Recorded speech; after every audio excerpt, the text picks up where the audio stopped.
हमारे इस वीडियो में हम आपके लिए करवा चौथ व्रत की पौराणिक कहानी लेकर आए हैं। एक समय की बात है, एक साहूकार के 7 बेटे और एक बेटी थी। कार्तिक मास की कृष्ण पक्ष की चतुर्थी तिथि को साहूकारनी ने अपनी बहुओं और बेटी के साथ करवा चौथ का व्रत रखा। जब साहूकार के बेटे भोजन करने बैठे तो अपनी बहन से खाना खाने को कहने लगे, तो वह बोली, भाई, अभी चांद नहीं निकला, मैं चांद को अर्घ देकर ही अपना व्रत खोलूंगी। साहूकार के बेटे अपनी बहन से बहुत प्रेम करते थे।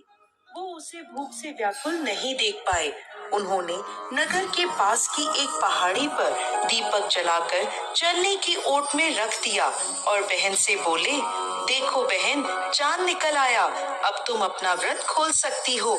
साहूकार की बेटी दौड़ी दौड़ी भाभीियों के पास गई और कहने लगी, भाभी देखो चांद निकल आया, चलो व्रत खोलते हैं। ये सुनकर भाभियां बोली, बाईसा, ये तो आपका चांद निकला है, हमारा चांद निकलने में अभी समय है। भूख से व्याकुल साहूकार की बेटी चांद को अर्घ देकर भोजन करने बैठ गई। जैसे ही उसने पहला निवाला तोड़ा तो उसे छींक आ गई। दूसरा निवाला खाने लगी तो उसमें बाल निकल आया और तीसरा निवाला तोड़ते ही उसके ससुराल से बुलावा आ गया। पति बीमार है, जैसी भी हालत में है, तुरंत ससुराल पहुँचे।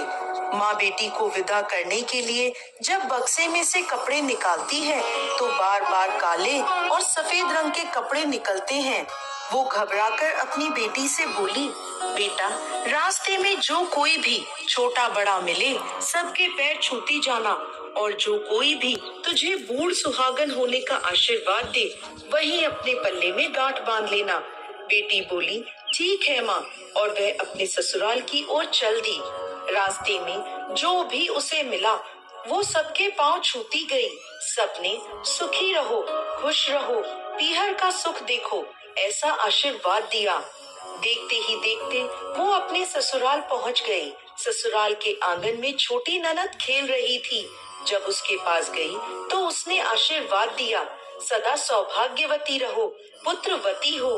ये सुनते ही उसने अपने पल्ले पर गांठ बांध ली और अंदर गई तो देखती है कि उसके पति का शव रखा है और उसे ले जाने की तैयारी हो रही है। वो बहुत रोई। जैसे ही उसके पति को ले जाने लगे वो रोती हुई बोली, मैं इन्हें कहीं नहीं जाने दूंगी। जब कोई नहीं माना तो बोली, मैं भी इनके साथ चलूंगी। जब वो नहीं मानी तो बड़े बूढ़े बोले, ले चलो इसे भी साथ में। वो सबके साथ शमशान चली गई।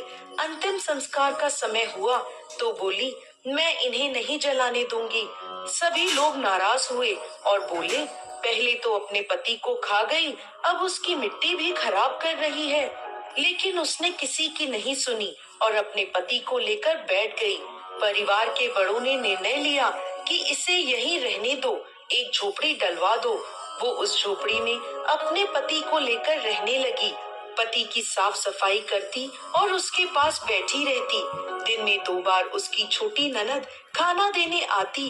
वो हर चौथ का व्रत करती, चांद को अर्घ देती और जब चौथ माता आती तो कहती, करवो ले, भाइयों की प्यारी करवो ले, घड़ी बुखारी करवो ले।